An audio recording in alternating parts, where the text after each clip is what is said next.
खाओ। मुझे भूख नहीं है।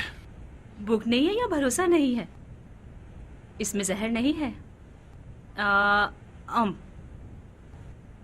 अब बेफिक्र होकर खाओ, मरोगे नहीं, पेट भर जाएगा। क्या बकवास कर रही हो जारिया? मुझ में तुम्हारी बकवास सुनने का हौसला नहीं है, जाओ यहाँ से। मुझे अकेला छोड़ दो यहाँ। मैं अकेला छोड़ दूं ताकि मंसूबे बनाओ और हमारा घर उजाड़ दो? हम पहले ही उजड़ चुके हैं। तुम अंधी हो जो सब नहीं देखती। मैं अंधी हूँ, बहरी हूँ, पागल हूँ। तुम्हारे तो होश-ओ-वास बहाल है ना, तुम ही मुझे समझा दो। मैं अपने घर में कैद होकर रह गया हूँ पगली। मैं गुसल खाने भी जाऊं तो उसकी खबर मुख्तार को होती है।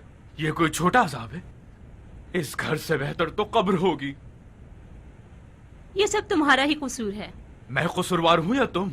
जाके मुख्तार के पैरों में गिर गई, इस कदर गिरिया किया कि वो हमारे गुरूर को कुचलकर हमारी जान बख्शने पर तैयार हो गया। अच्छा, मतलब तुम्हारी इस बिगड़ी हुई तबीयत और टेढ़े तेवर का राज वो अमाननामा है जो मुख्तार ने हमें दिया था। हाय, मैं मर जाऊं तुम्हारे पामाल शुदा गुरूर पर। जब एक मर्द का गुरूर पामाल हो जाता है तो उसकी गैरत रोने लगती है। मैं समझ सकती हूँ। याद है जिस दिन कूफे की औरतों ने तुम्हें पत्थर मारे थे? मैंने तुमसे कितनी इल्तमास की थी कि उमर चलो कूफा छोड़ देते हैं। अगर तुम्हारी गैरत रो रही होती तो तुम उसी दिन कूफे को 3 तलाक दे देते। तो तुम अच्छी तरह समझती हो उस मर्द के दुख को, गुरूर जिसका पामाल हो गया हो।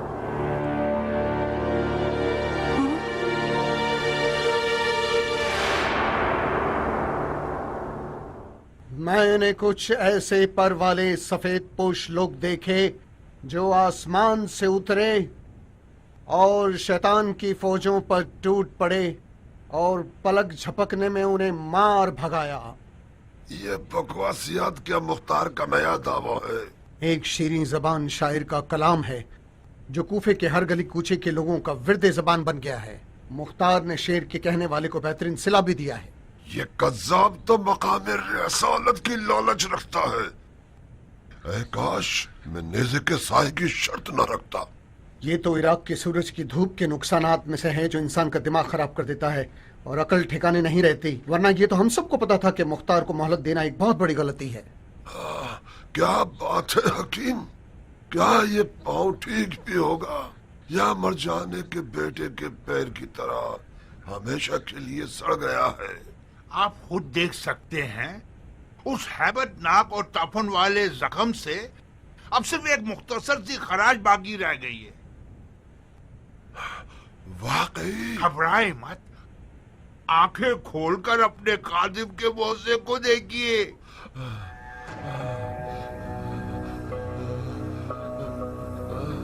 शाबाश हकीम, वाकई तुम मसीहा हो मेरे। अपने मुंह मियाँ मिठू का मुहावरा न लग जाए, वरना ये जहरीला जख्म सिवाय मौत के हरगिज ठीक ना होता। नाचिस की जादुई दवाओं ने इस जख्म को ठीक कर दिया है। यानी क्या क्या मैं फिर से आसा के सहारे के बगैर चल सकता हूँ? आपका पाँव उस दिन से भी ज्यादा अच्छा है जिस दिन आप पैदा हुए थे। आज के बाद उछल उछल कर टिड्डे की तरह चल सकते हैं।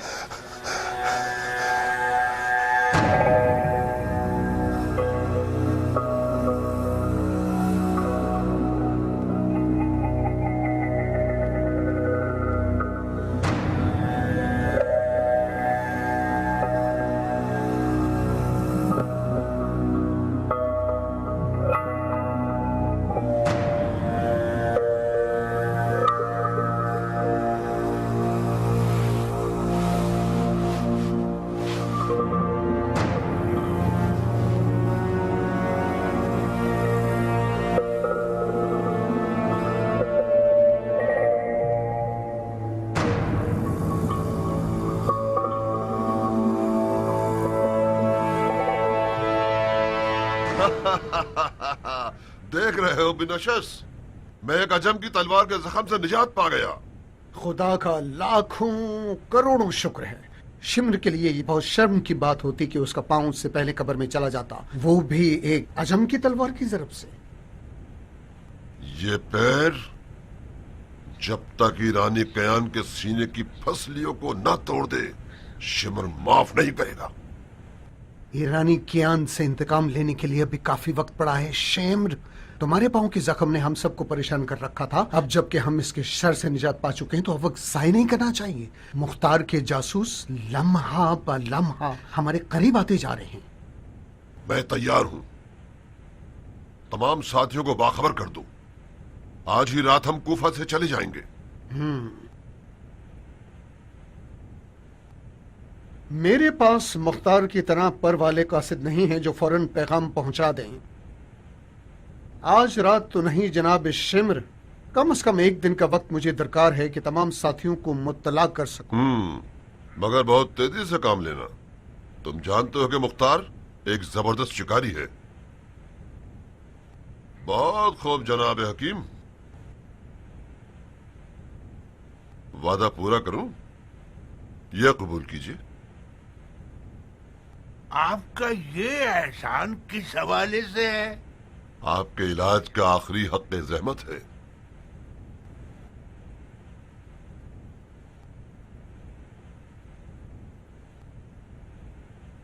तो फिर जो खतरा मैंने अपनी जान पर लिया उसकी कीमत का क्या होगा? इस तरह शिमर के पास आना, वो भी इन हालात में जब पूरा कूफा मुख्तार का जासूस है, इसकी क्या कीमत होगी शेख? और फिर ये इस काम की असली कीमत भी नहीं है। आप अनकरीब कूफे से चले जाएंगे, मैं रह जाऊंगा और वो ताने दुसने जो हमेशा मुझे सुनने पड़ेंगे। अगर मुख्तार को ये पता चल जाए कि कातिल हुसैन का मेरे हाथों से इलाज हुआ है, पहले तो मेरे हाथों को काट देगा, उसके बाद वो मेरे सर को कलम कर डालेगा। हकीम साहब बिल्कुल ठीक फरमा रहे हैं शिमर। हकीम के काम की कीमत नहीं लगाई जा सकती। उसे तुम जितना भी दे दो कम होगा। हकीम साहब, तुमने मेरी जान बचाई है।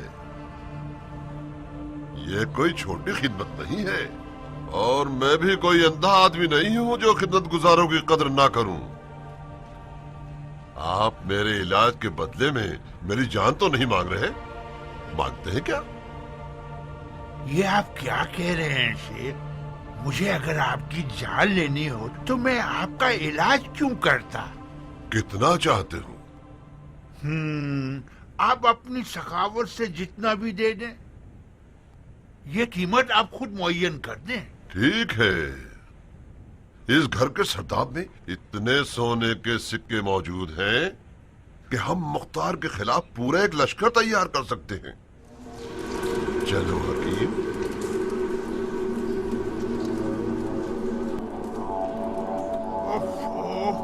कैसी ताउफुल ज़्यादा बदबू आ रही है। हो सकता है उन मरे हुए चूहों की बदबू हो जो जाल में फंस गए हो। ये सरदाब सोना चुराने वाले चूहों से भरा हुआ है। ये लो हकीम, ये रहा डोल, और ये वो खजाना जिसका मैंने वादा किया था। जितना सोना इस कुएं से निकाल सको वो तुम्हारा हो।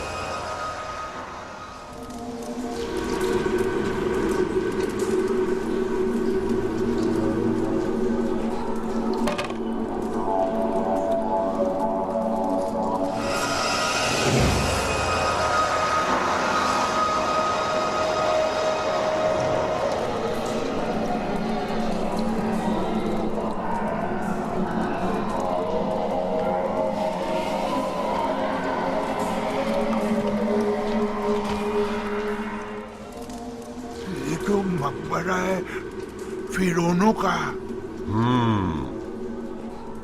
उन फिरौनों का मकबरा है जो सोने की बू सूंघ कर बदल जाते हैं और अपनी बात पर साबित कदम नहीं रहते।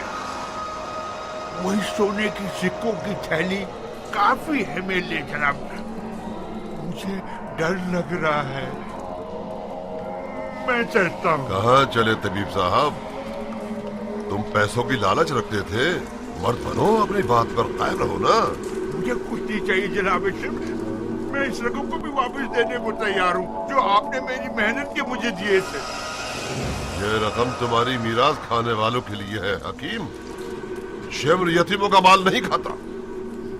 मैंने आपकी जान बचाई है जनाब शिम्र। क्या ये इंसाफ है कि मुझे मार डालो? खुदा की कसम इंसाफ नहीं है, बेगैरती और जुल्म है। मुझे इजाजत दीजिए कि मैं यहाँ से वापस जाऊँ।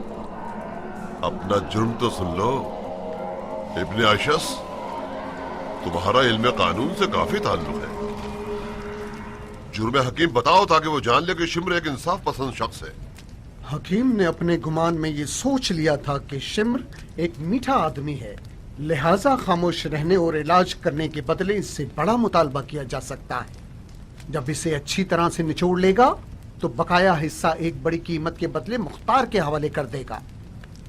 जल्दी करो शिम्र, वक्त कम है और तबीब को भी बहुत देर हो रही है।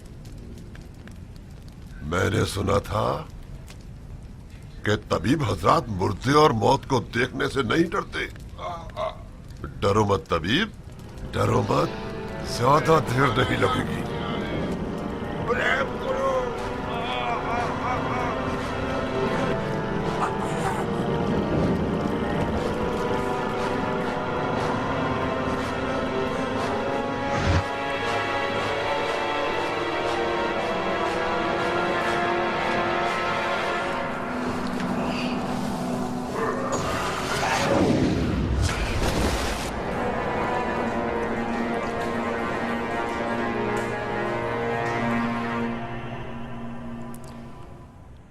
इस वक्त कूफे से भागने के लिए सबसे पुरअमन रास्ता असली दरवाजा है। असली दरवाजा? ये नामुमकिन है शिम्र।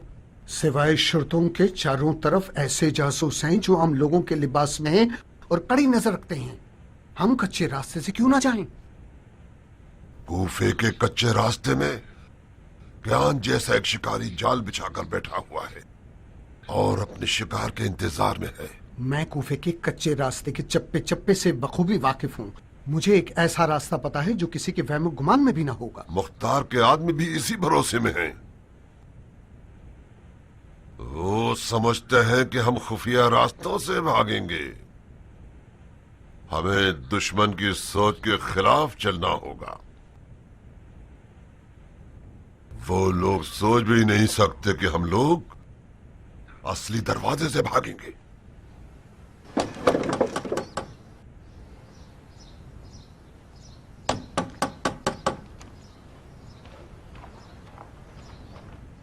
कौन है? मलकुल मौत। मैं तुम्हारे बड़े से सर को पका के अमीर मुख्तार के आगे पेश करूंगा। क्या ये तुम हो सन्नान? खोलो दरवाजा, बेवकूफ मैं ही हूँ।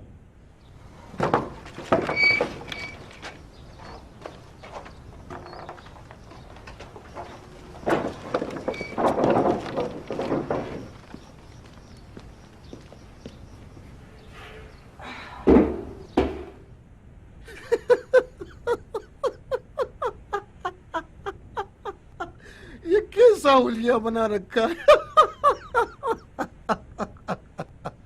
हम तुम्हारी तरह नहीं है कि अपना पैदाइशी हुलिया भुला दें।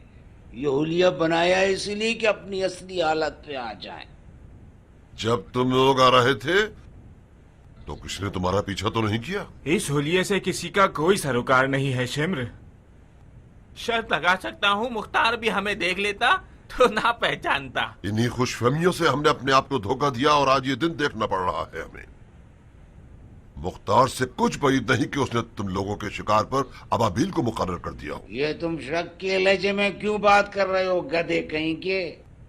न किसी ने दो काले देगों को, काले चेहरों को देख कर शक किया और न ही किसी ने हमारा पीछा किया। असल मौजू की तरफ आओ, हम कब जा रहे हैं? सुबह की अजान के साथ उन रेवड़ों के साथ साथ जो घास चरने के लिए कूफा से बाहर निकलते हैं। बे!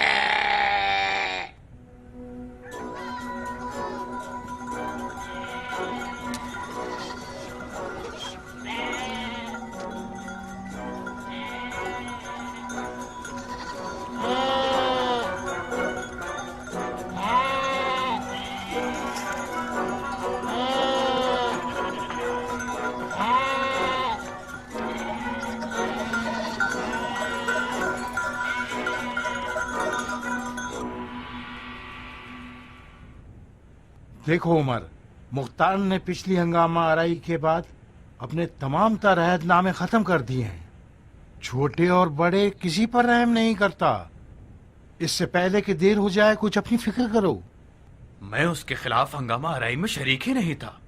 जो कुछ किया है शेमुर और शबस ने किया है, और फिर उसने मुझे मकतूब अमाननामा दिया है। हाँ, क्या तुम वाकई मुख्तार के लिखे हुए पर भरोसा कर रहे हो? तुमसे ये बईद है उमर।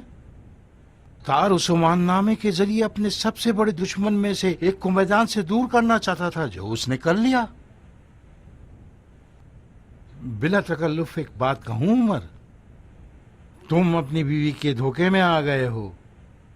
तुम्हारी आज ये जिल्लत बानो जारिया के करतूत की वजह से है, जिन्होंने अपने भाई से साजबाज करके उमर साद अबी वकास को बूढ़ी औरतों की तरह खाना नशी बना दिया।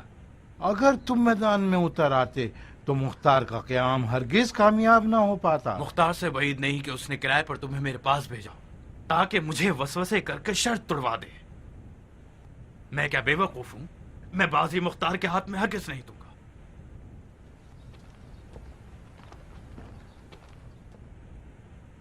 मैं सिर्फ उस दोस्ती और मोहब्बत की खातिर तुम्हारे पास आया था। आज मैं मुख्तार की महफिल में मौजूद था। उसने अपने साथियों से वादा किया कि कल मैं उस शख्स को कत्ल करूंगा जिसकी शक्ल सूअर से मिलती है, और तुम लोग उसकी मौत से बहुत मसरूर हो गए। उसने तुम्हारी निशानियां बताई हैं उमर, खुद ही समझो।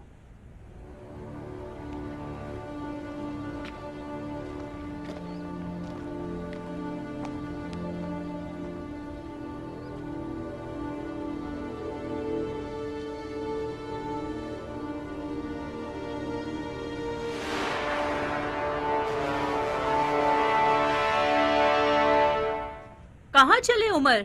कब्रिस्तान। मैं तुम्हारी शक्ल देख देख कर थक गया हूँ जारिया। तुम्हारी तबीयत तो ठीक है उमर, अपने दोस्तों के धोखे में मत आओ। वो लोग तुम्हें जोश दिला रहे हैं ताकि तुम मुख्तार से लड़ पड़ो। अगर मुख्तार में मुझसे लड़ने की हिम्मत होती तो इतने साल सब्र नहीं करता और मौके की ताक में ना रहता। वो धोखे से मुझे मखलूब करना चाहता है। मैं अपने भाई मुख्तार को अच्छी तरह से जानती हूँ। ये नामुमकिन है कि वो अपने वादे को तोड़ दे। बकवास बंद करो और इतना अपनी माँ और अपने भाई पे फख्र मत करो। दोबारा तुमने उसका तस्करा किया तो तुम्हारी जबान काट दूंगा। खुदा की कसम खाकर कहती हूँ, अगर तुमने वादा खिलाफी की तो मैं मुख्तार को इत्तला देकर तुम्हें रुस्वा कर दूंगी। मौका मिल सके तो जरूर अपने उस सींग वाले भाई को इत्तला देना। मेरी आज की ये जिल्लत तुम पर भरोसा करने का अंजाम है।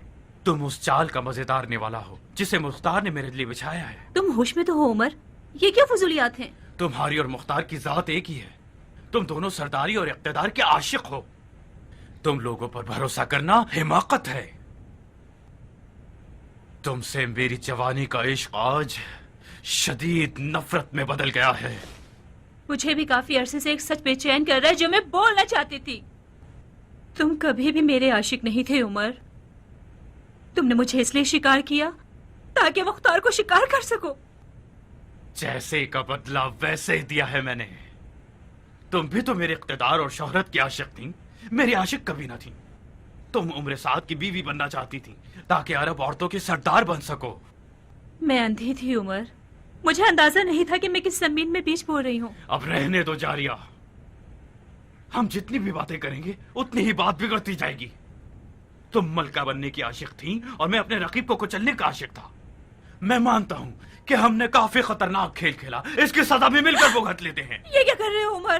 तुम्हें निवाला बनाऊंगा, वो काम जिसका उस्ताद मुख्तार है। तुम्हें लुकमा बनाऊंगा ताकि मुख्तार को जाल में फंसा सकूं।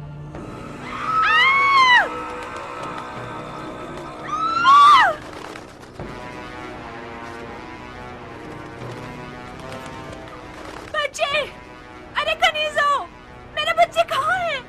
मेरे बच्चे कहाँ हैं?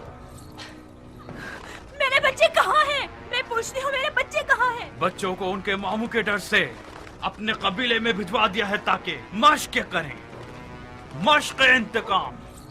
मैंने ताकीद की है कि कबीले वाले उन्हें मामू को कत्ल करने की मश्कें कराएं।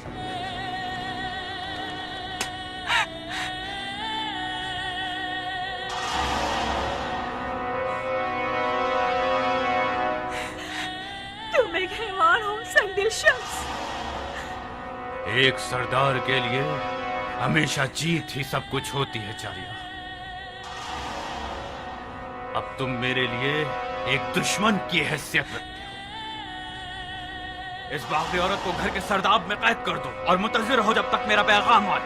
लानत हो तुम पर उमर। मुझे अब पता चला कि तुम्हारे बारे में जो कुछ कहा जाता था वो सब सच था।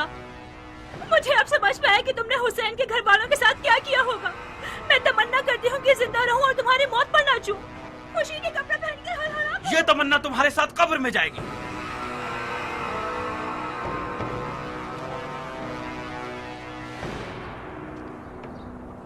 तुम्हारी माँ तुम्हारे पागल मामू को फांसने के लिए बेहतरीन लुक्मा है। उसने हमारे घर के राज मुख्तार को पहुंचा दिया। उसने हमारे साथ खयानत की है। इसे कैद करना मजबूरी है। जिस दिन ये हमारे मुआसरे को तोड़कर मुख्तार के घर गई थी, आपको उसी दिन इसके हाथ पैर तोड़कर मार देना चाहिए था बाबा। अभी भी वक्त है हमारे पास। मेरे साथ आओ मेरे बच्चे। खुदा की फौज की क्या खबरें हैं? बहुत खुश हैं वो लोग। अपने अहलो अयाल के पास रहकर मजे से खा पी रहे हैं और हर महीने खुशी से तनख्वाह ले लेते हैं। परेशान लग रहे हो इब्राहिम? नहीं, परेशान नहीं हूं अबू इसहाक। मैं जमीन और आसमान के बीच में फंस गया हूं। मुझे डर है कि उस दिन हुक्म जहाद हो जब हमारे फौजी अपनी आसाइशों और घर बार से अलग होने को तैयार ही ना हो। आखिर क्यों हमारा लश्कर कूफे में आराम कर रहा है जबकि इब्ने मरजाना मूसल पर कब्जा कर चुका है और कूफे पर हमला करने की सोच रहा है? तुम्हारे क्यों का जवाब तुम्हारे सवाल में ही मौजूद है इब्राहिम। जब तुम्हारी तरह के सरदार के सब्र का पैमाना लबरेज हो जाए तो मतलब दुश्मन हमारे दरमियान तफर्रुक़ डालना चाहता है। मेरे बाबा मालिक अश्तर की रूह की कसम, मैंने एक लम्हे को भी तुम पर और तुम्हारी तदबीरों पर शक नहीं किया। लश्कर का कूफे में रहना यकीनन क़याम की मसलहत के मुताबिक है। मेरे इस ख्याल का मकसद सिर्फ इतना था कि आपके कांधों से शायद कोई बोझ हल्का कर सकूं। इब्राहिम, मैंने कातिलाने हुसैन को सुकून का सांस लेने की मोहलत दी क्योंकि मैं जानता था कि ये लोग कूफे के पास कबाइल के दरमियान नस्ल रसूख रखते हैं। मैं किसी ऐसे मौके की तलाश में था कि ये लोग अपनी नजिस खसलतों को जाहिर करके लोगों के दरमियान रुस्वा हो जाए और अपनी मौत के हुक्म को अपने हाथों से ही लिखते हैं। अब इस गिरोह की हमारे दुश्मनों के दरमियान भी कोई अहमियत नहीं रही। मगर जो चीज मुझे परेशान कर रही है वो शिमर जैसे हैवानों का जिंदा रहना है। जब तक शिमर जैसे लोग जिंदा हैं फितने का डर बाकी है। माफी चाहता हूं अमीर। हुक्म कीजिए कि हर जगह ये ढंडोरा पीट दिया जाए कि आप इनके सरों के बदले सोना देंगे ताकि पूरा इराक अरब इनके लिए खतरा बन जाए।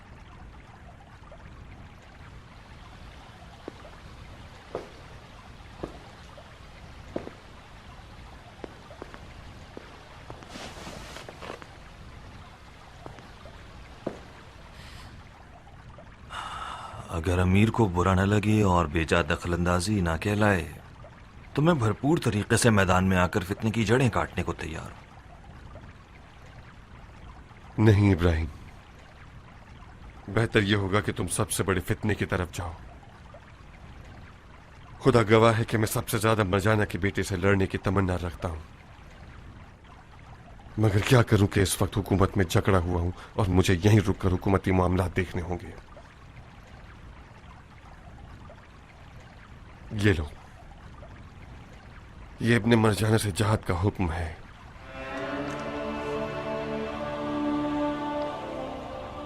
सिर्फ इतना ध्यान रखना इब्राहिम, शैतान से लड़ने के लिए दो रुखी तलवार की जरूरत होती है। ऐसी तलवार जिसकी एक नोक दयानत की है और एक नोक तदबीर की।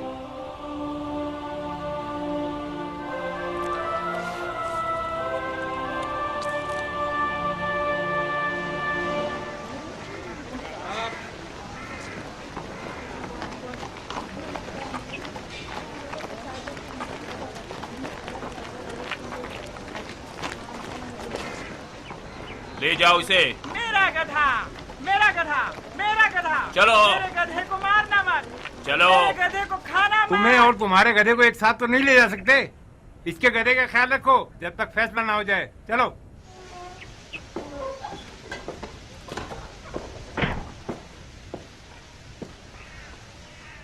मालिक अश्तराना खैब दुरूद हो, मुझे बचा ले, मुझे बचा लीजिए। आप मेरे और मेरे गधे की जमानत करा दो।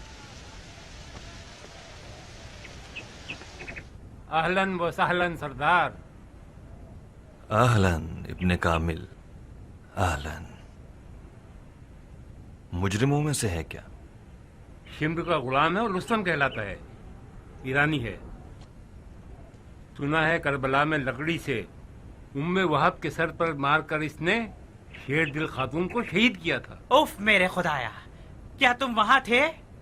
मैंने भी सुना है कि मुख्तार कज़्ज़ाब है। तुम्हें यकीन आ जाएगा क्या? तुम शिम्र के गुलाम हो या नहीं हो? हाँ मैं हूँ गुलाम। सरकार आप ही बताइए, क्या शिम्र का गुलाम होना जुर्म है? बड़ा मारूफ नाम है तुम्हारा, रुस्तम। खुदा करे कि गैरतमंदी में भी रुस्तम पहलवान की मानंद रहो। मुझे बचा लो सरदार, तुम्हारी दाढ़ी की कसम मैं बेगुनाह हूँ। तो फिर अपने और गधे के बारे में परेशान मत हो। मुख्तार की अदालत को खासो आम सब जानते हैं। जाओ और अमीर मुख्तार की मदद करो ताकि शिमर लईन को शिकार कर सके। जाओ।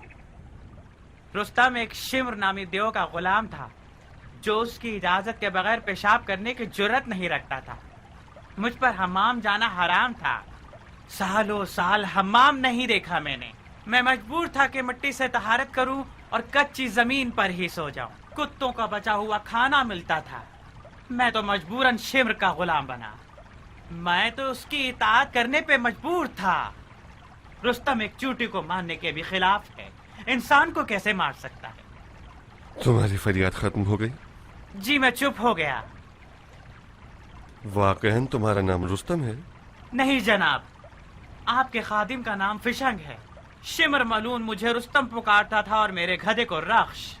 बकौल उसके वो हमारी कौम और हमारे अफसानों के पहलवान का मजाक उड़ाना चाहता था। लानत है तुम पर और तुम्हारे गधे पर कि तुम ईरानियों के लिए शर्म का बाइस बन गए हो। खबीस आदमी, शिम्र जैसे जालिम की गुलामी से तुझे क्या मिला? उसे जहर दे के क्यों नहीं मार दिया तुमने? खुदा की पनाह, मैं उसकी कबा को भी हाथ लगाता तो वो 7 दफा उसको धोता था। मेरे हाथ से कुछ खाता नहीं तो जहर कैसे देता? फिशान, ये कहने से तुम्हारा जुर्म माफ नहीं हो जाता कि तुम मजबूर थे। तुम एक खातून के कातिल हो जिसका नाम उम्मे वहाब था, जो जुल्म के खिलाफ थी और तुम जैसों की हामी थी। हजरत हमजा का कातिल भी हिंदा जिगर खुरा का खरीदा हुआ गुलाम था। मैं उस हुक्म के मुताबिक जो रसूल अकरम ने अपने चाचा हमजा के कातिल के बारे में दिया था तुम्हें माफ कर रहा हूँ, बशर्ते कि तुम शिम्र को हमारे हवाले कर दो। मैं आपकी दाढ़ी पर कुर्बान। आप अपने नौकर को आजाद कीजिए ताकि शिम्र को हाथ पांव से बांधकर आपके हवाले कर सकूं। देखा, तुमने फिर झूठ बोला। तुमने तो कसम खाई है कि शिम्र दुम्बे की खाल पहनकर कुफे से भाग चुका है। फिर तुम इसे कैसे बांध के ला सकते हो? खुदा की पनाह, मैं फिर कसम खाता हूँ कि शिम्र दुम्बे की खाल की कबा बनाकर दुम्बे के रेवड़ में शामिल होकर फरार हो गया। कहाँ जाएगा वो? मदाइन के करीब एक खंडर है जो पहले कारवां सरा था। वहां मुझे बुलाया है। अगर मैंने देर कर दी तो समझ जाएगा कि शिम्र की खोज लगाई जा चुकी है। कब पहुंचने का वादा किया था? आज ही। मैं मदाइन जा रहा था कि शहर के दरवाजे पर मुझे उन लोगों ने पहचान लिया। अगर आज शाम तक मैं अपने आप को शिम्र तक ना पहुंचाऊं तो वो समझ जाएगा कि दाल में कुछ काला है। इसकी बातों पर भरोसा नहीं किया जा सकता अमीर। भाई नहीं कि शिम्र मलून ने इस बेकार शख्स को लुकमा बनाया हो ताकि वो खुद हमें इस जाल में फंसाकर भाग सके। फौरन हुक्म दो और कूफे के तमाम असली और फरीद दरवाजे बंद करवा दो। सबकी तफ्तीश की जाए, चाहे इंसान हो या चौपाए। अमीर का हुक्म पहले ही जारी हो चुका है। तमाम रास्ते कड़ी निगरानी में हैं। फिशान, क्या तुम साबित कर सकते हो कि तुम खयानत का इरादा नहीं रखते? अगर आपको मुझ पर भरोसा नहीं तो किसी को मेरे साथ भेज दीजिए, मगर कोई ऐसा हो जिसे शिम्र ना पहचानता हो। शिम्र कुत्तों की सी हिस्स रखता है। 10 फरसख से ही खतरे की बू सूंघता है, खासकर घोड़ों की आवाजें। अगर आपके आदमी हमारा पीछा करेंगे तो नामुमकिन है कि उन्हें वहां पर शिम्र का सहाया भी मिल सके। आपका खादिम वादा करता है कि शिम्र को नींद में हाथ पांव बांधकर अमीर के पास लेकर आ जाएगा, आपकी खिदमत में। ज़रबी। जी सरकार। शिमर तुम्हें पहचानता है क्या? नामुमकिन है सरकार, मैंने तो उसे देखा है मगर उसने मुझे कभी नहीं देखा। तुम फिशन के साथ जाना चाहोगे? जी हाँ सरकार, आप जान भी मांगे तो दे दूं। बहुत खूब, जाइए हम भी देखें क्या करते हो। जो हुकुम सरकार। माफी चाहता हूँ, अगर आप कोई मकतूब अमानामा मुझे दे दें तो मेरी 7 पुश्तों पर आपका ये एहसान होगा। तुम शिमर को हमारे हवाले कर दो, मैं तुम्हारी माफी का हुक्म लिख दूंगा। जा सकते हो। बेन कामिल। अमीर। कियान से कहो कि उसके आदमी किसानों और गांव देहात के गरीबों के जैसे लिबास में उनका पीछा करें। जी अमीर। कुछ खबर है बिन फुरस की? बिन फुरस आज उम्रे साथ के घर गया और उससे मिला है। एहतमाल है कि उमर साथ बिन फुरस से मिलने के बाद अहदनामे को बातिल कर दे। इसी वक्त उमर के घर जाओ और उसकी हालिया खबर मुझे ला कर दो। जी अमीर।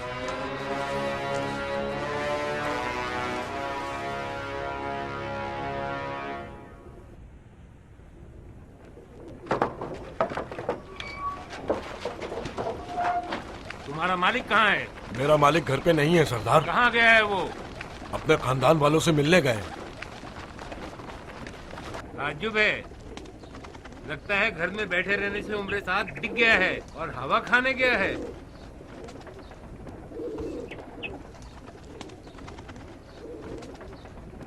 बाहुक्म अमीर मुख्तार, घर के कोने कोने की तफ्तीश की जाए।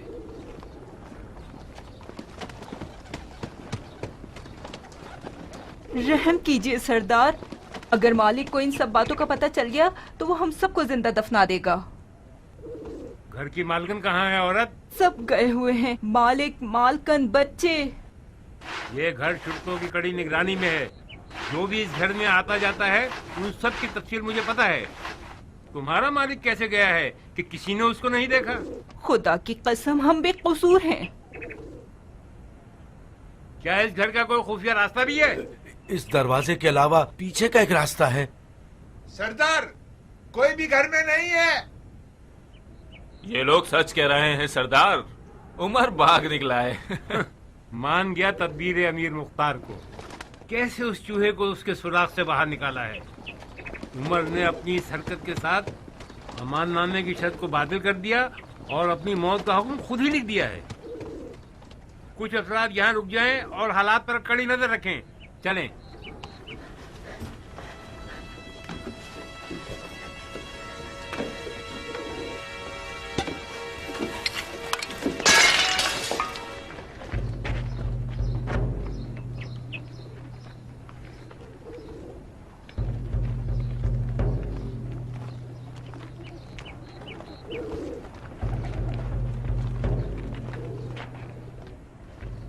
ये कैसी आवाज थी? बिल्लियों की आवाज है। बिल्ली? क्या तुमने बिल्ली की मियाऊं की आवाज सुनी? पानी का मटका टूटने की आवाज थी। जो कुछ भी है इस सरदाब के अंदर है। यकीन कीजिए बिल्ली की आवाज है। हमने सरदाब में बिल्ली छोड़ी है ताकि चूहों को खा जाए। यकीनन उसी बिल्ली ने कोई कूजा तोड़ दिया होगा। खुदा करे कि तुम लोगों का झूठ सच हो जाए, वरना तुम सबकी जबानें काट कर तुम्हारे कानों पर टांग दूंगा। दरवाजा है सरदार, तोड़ दो।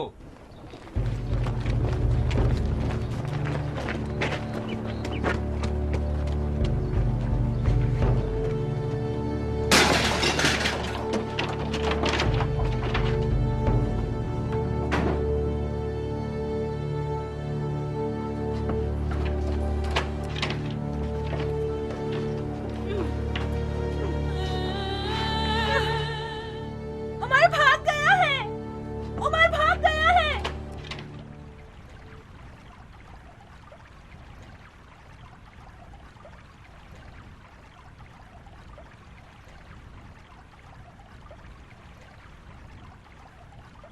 सर उठाओ बहन।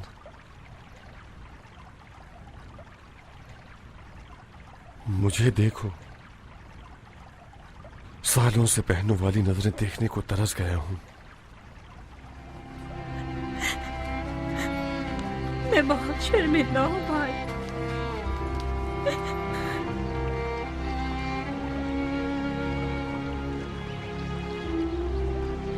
मैं तो समझ रहा था कि मेरे साथ मेरी बहन को मारकर मुझे रुलाएगा।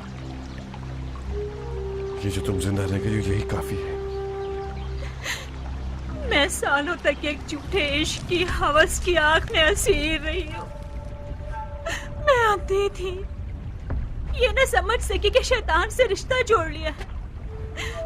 मैं ये न समझ सकी कि शैतान के बच्चे को अपने पेट में पाल रही हूँ। मेरा बच्चा, मेरा टुकड़ा, जो बच्चा मेरे खून और दूध से परवान चढ़ा है, आज वो अपने बाप के साथ मिल गया है कि अपनी माँ को मार दे। लानत हो तुम्हारी गलीस तकदीर पर जारिया, लानत हो। अपनी तकदीर हम खुद बनाते हैं मेरी बहन। जिन दिनों तुम उमर के इश्क में दीवानी थी, मैंने ये देख लिया कि तुम्हारी खुशनसीबियों का परवाना तुमसे दूर हो गया है। मेरी मुखालफतें भी तुम्हारे सियाह बख्त को सफेद न कर सकी। काश आप मेरा सर काट देते भाई, काश मेरे पाँव तोड़ के डाल देते, काश आप मुझे इजाजत न देते कि शैतान के हुजले पर कदम रखूं। अगर तुम मेरी सगी बहन होती, अगर हम एक माँ की औलाद होते, तो खुदा की कसम मैं जमीन और आसमान एक करके इस गलत रिश्ते की रुकावट बन जाता। मगर सिवाय रजामंदी की और कोई रास्ता नहीं था मेरे पास। मैं जो भी करता था उसके बाद के जुमले नहीं झेल पाता। तुम मेरी माँ क्यों नहीं थी दुमा? अरे खुदाया, हमारी गलतियों को माफ फरमा। आओ मेरी बच्ची, आओ कि तुम्हारी माँ की आगोश में सारी जिंदगी का अफसोस भरा है। आओ।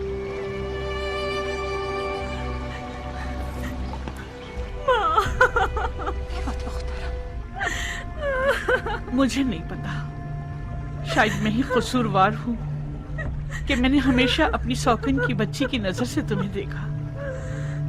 जब तुम लोगों के बाप का इंतकाल हुआ तो तुम्हारी माँ के पेट में तुम थी। तुम्हारे पैदा होते ही तुम्हारी माँ दुनिया से गुजर गई। मैं ताइफ में थी और तुम दोनों मदाइन में। जब मैंने सुना कि तुम्हारे शेरदिल भाई मुख्तार ने तुम्हारी कफालत कबूल कर ली है तो मैंने सुकून का सांस लिया। मगर मुझे जान लेना चाहिए था कि मुख्तार एक मर्द है, वो तुम्हारे लिए माँ नहीं बन सकता। अरे अरे, देख रही हो उमरा, ऐसे बात कर रही हैं जैसे मैं ही कसूरवार हूँ।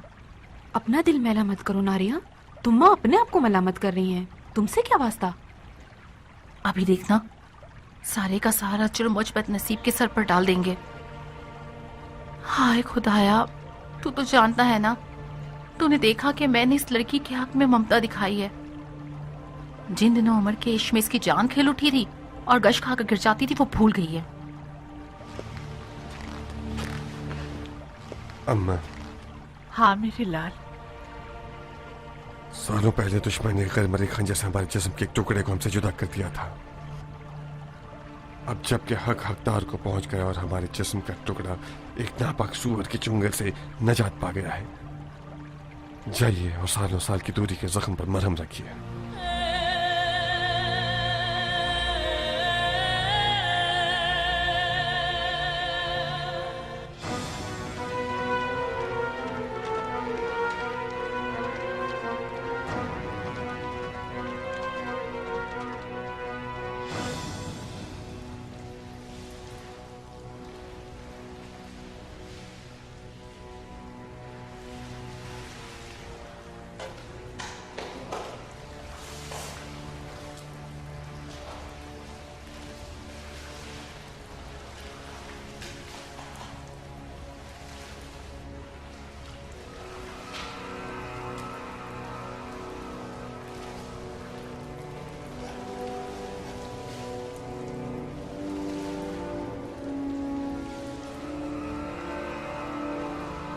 नहीं, मुझे वाज पे गुस्ल करना है। क्या यह जुर्म है?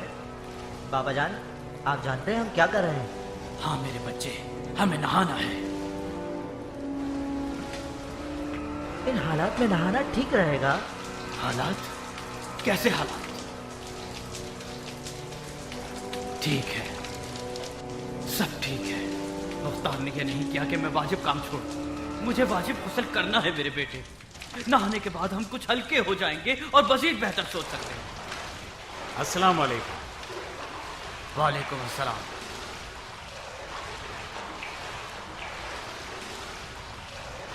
और मजीद बेहतर सोच सकते हैं।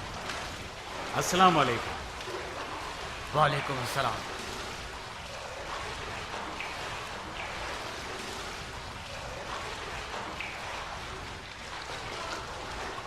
ये तुम हो उमर? तुम होगे उमर, मैं नहीं। ताज्जुब है, जो अरब अपने मशहूर लोगों को ना पहचाने उसे तो मर जाना चाहिए। तुम और तुम्हारा मरहूम बाप अरबों के फकर का बाइस हो। लानत हो शैतान पर। मेरे भाई, तुम्हें मुझसे क्या वास्ता है? मैंने कहा ना कि मैं उमर नहीं हूं। ताज्जुब है, तो फिर उमर साद जैसे क्यों हो? तुमसे क्या वास्ता? तुमसे क्या वास्ता कि मैं उम्र साद की शबीह क्यों हूं? तुम्हें हक है कि अपना नाम छुपाओ। खुदा उसके और उसके बेटे की मजालिम का बदला उसे जरूर ले। उसने वो काम किया है कि अरब के इज्जतदार लोग उसके खानदान से भी मेल मिलाप रखने से कतराने लगे। बहुत अफसोस होता है इस साल पर कि एक अरब का इज्जतदार आदमी अपने गुलाम को अपनी सवारी पर घुमा रहा था ताकि वो खामोश रहे, किसी को कुछ ना बताए और उसके छुपने की जगह का बांडा ना खोल दे। तुम्हें यकीन आता है उमर? ओ ठीक आदमी, मैं उमर नहीं हूँ। आखिर ये बात तुम्हारे दिमाग में क्यों नहीं बैठ रही? तुम्हारी जान की कसम, मेरा दिमाग तो बात मान लेता है, मगर मेरी आंखों को यकीन नहीं आ रहा। मुझे खुशी है कि तुम मुख्तार की चुंगल से निकल गए हो। मैं भागा हूँ? मैं क्यों भागा हूँ? चलो बाबा। ये जगह कूफे की हुदूद में नहीं है। तमाम कूफे वाले जानते हैं कि उमर साद इब्न अबी वक्कास मुख्तार के अमान नामे के तहत कूफे से नहीं निकल सकता, और आप उमर के उस हम्माम में हैं जो कूफे से बाहर है। उमर का हम्माम? कौन से उमर का? आपका दिमाग तो खराब नहीं हो गया भाई साहब? आपको हमसे क्या वास्ता जो इतना तंग कर रहे हैं? चलो बाबा, चलो। ये शख्स किसी दौर में बहुत ऊंचा उड़ा करता था। खुदा की कुदरत देखो क्या हाल हो गया है इसका। खुदा की लाठी भी शख्स किसी दौर में बहुत ऊंचा उड़ा करता था। खुदा की कुदरत देखो क्या हाल हो गया है इसका। खुदा की लाठी भी आवाज होती है भाई, ये जिंदा सबूत है। ये कौन से नहाने का वक्त था बाबा? देखा ना, उन्होंने आपको पहचान लिया। जल्दी करें, हमारे पास वक्त नहीं है। कहाँ जाए दरबदर कहीं के? कहाँ जाए कमबख्त? अबू उमरा के आदमी और जासूस चारों तरफ फैले हैं। हाय क्या गफलत हो गई। यकीनन वो मनहूस बिन खुरस भी मुख्तार का जासूस होगा। हमें धोखा दिया था कि हम शर्त तोड़। मुझे घर जाकर तुम्हारी माँ की दिलजोई करनी होगी। अब वो सब कुछ हो चुका है जिसे नहीं होना चाहिए था। मुख्तार किसी एक बहाने की तलाश में था जो उससे मिल गया। अब हम जाएं या ना जाएं, उसने अपना अमान नामा बातिल कर दिया है। अगर जाएं तो उम्मीद है कि अजमी सरदार से बच सके। बात सुनो बेटा, अगर तुम जरा सी चालाकी दिखाओ जैसे कि तुम हो चालाक, एक चाल है जिसके जरिए हम इस परेशानी से बआसानी निकल सकते हैं। मुझे क्या करना होगा? आओ इधर आओ, बताता हूँ।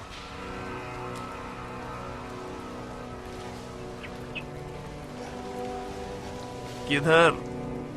मुझे मुख्तार से मिलना है। तुम्हारा नाम क्या है शहजादे? मैं उम्र साद का बेटा हूँ, मुख्तार सकफी का भांजा। अच्छा, आइए, आपके मामू आपकी मुंतजिर हैं। खुशामदीद। मेरे वालिद ने हरगिज वादा खिलाफी नहीं की और ना ही करेंगे। हम अपने बागात और जमीनों को देखने के लिए कूफा से बाहर गए थे। हम जमीनों तक पहुँचे ना थे कि मेरे वालिद साहब को अफसोस हुआ कि आपको इतला क्यों ना दी। मुझे भेजा ताकि आपको बाखबर कर दूं। वो खुद क्यों नहीं आया? उन्हें शर्मिंदगी महसूस हो रही थी। शायद गुरूर का मसला आड़े आ गया हो। आप मेरे वालिद पर शक क्यों कर रहे हैं? वो कभी वादा खिलाफी कर ही नहीं सकते। फिलहाल तो तोड़ चुका है बेटा। कैसे तोड़ा होगा मामू? आपने उन्हें अमान नामा दिया, उन्होंने कबूल कर लिया कि आप और आपकी हुकूमत के खिलाफ कोई कदम ना उठाएंगे। तुम्हारी माँ कहाँ है? घर में है। पक्की बात है? जी हाँ, जब मैं और बाबा घर से निकले वो घर में थी। तुम्हारे माँ बाप के दरमियान कोई बहस नहीं हुई? बहस किस बात की? इस बात की कि इजाजत के बगैर घर से न निकलो। अजीब सी बात कर रहे हैं। उन दोनों में बहस क्यों होनी चाहिए जब ये तय है कि हम सिर्फ जमीनों और बागात को देखने जा रहे हैं? अभी तुम्हारा बाप कहाँ है? बाबा जान बागात को देखकर ही घर वापस आएंगे। बहुत खूब, तुम यहीं रहोगे जब तक तुम्हारे बाप को न देख लें। क्या ये जरूरी है कि मैं यहाँ रुकूं? हाँ, जरूरी है।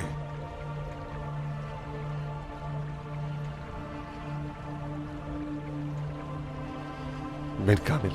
अमीर, अभी इसी वक्त तुम्हारे साथ के घर जाके उसे हमारे पास बुला लाओ। अगर उसने बहानेबाजी की या तलवार निकाल ली तो उसका काम तमाम कर देना। जी अमीर।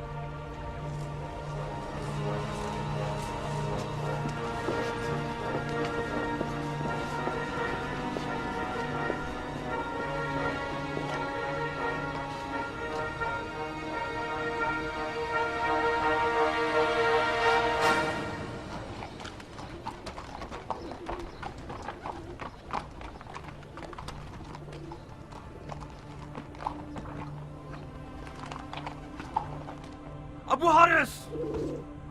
अबू हारिस! कहां मर गई सारी कहानी से? ये सब क्या है?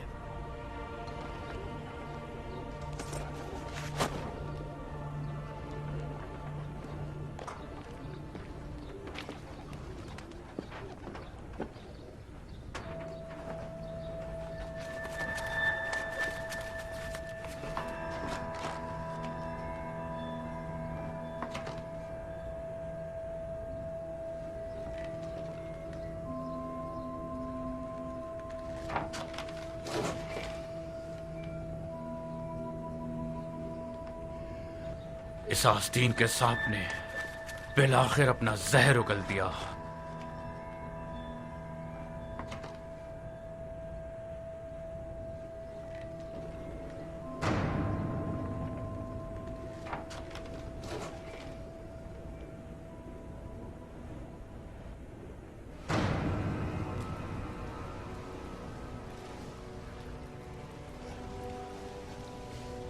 उमर, तुम मुहासरे में हो। कोई गलती की तो तुम्हारे घर को तुम पर वीरान कर दूंगा।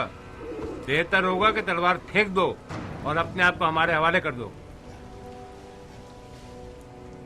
काश तुम्हारा जोशीला अमीर मेरे मुकाबले पर आया होता। कोई बात नहीं। जैसा कि मैं अमीर मुख्तार की शराफत से वाकिफ हूँ, मैं तुमसे वादा करता हूँ कि जैसा तुम चाहते हो मैं वैसा ही करूंगा, ताकि मर्दाना वार तुम्हारी जान ले सकें। शायद किस्मत तुम्हारा साथ दे दे और तुम मुख्तार की जान ले लो। किस्मत हम खुद बनाते हैं अरब शाकरी।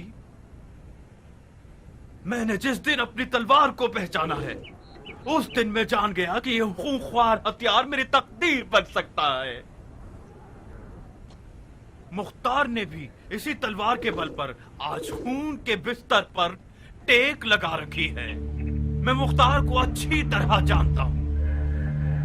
वो एक ऐसा दिन देखने की तमन्ना रखता कि मैं उमर इब्ने साद इब्ने अबी वक्कास उसके सामने खाके जिल्लत पर बैठ जाऊं। तुमसे क्या छुपाना, मैं भी एक ऐसा दिन देखने की तमन्ना रखता था जब मुख्तार अफसुर्दा और सर झुकाए हुए मेरे सामने मिट्टी पर गिरा हुआ हो। मुख्तार की तलवार मेरी तलवार से ज्यादा तेज न थी, उसकी चालाकी और मक्कारी ज्यादा तेज थी। मेरी और मुख्तार की बचपन की बाजी अभी तक खत्म नहीं हुई। मैंने अपनी तलवार को सिखा रखा है कि मुख्तार की इस आरज़ू को हसरत में बदल दे।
तुम्हारी तलवार की ताकत को तो मैं मान गया।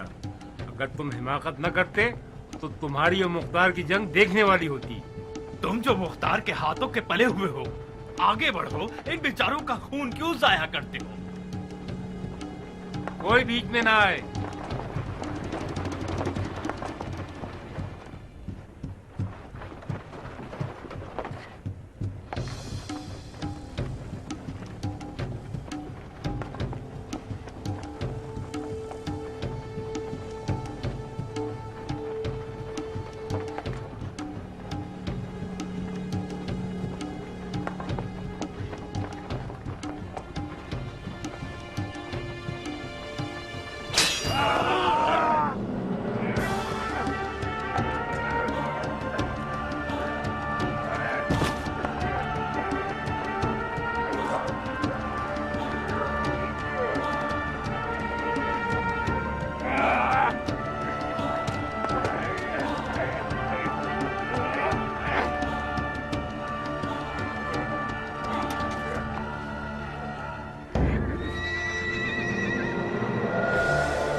इन्ना मिनल मुजरिमीन मुंतकिमून।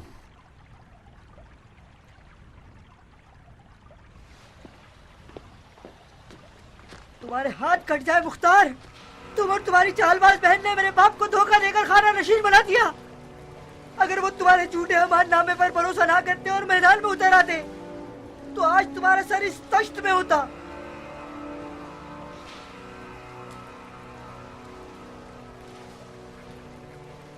तुम्हारे वालिद को उनके अमाल ने कत्ल कर डाला बेटे। अगर खून का बदला खून है तो फिर तुम भी मौत के मुंतजिर रहो। कब खाता हूँ कि आज से अपनी उम्र के हर लम्हे को अपने कुत्ते मामू के कत्ल के इरादे से बिताऊंगा। कुत्ते की औलाद, मैं तुम्हारी जान ले लूंगी।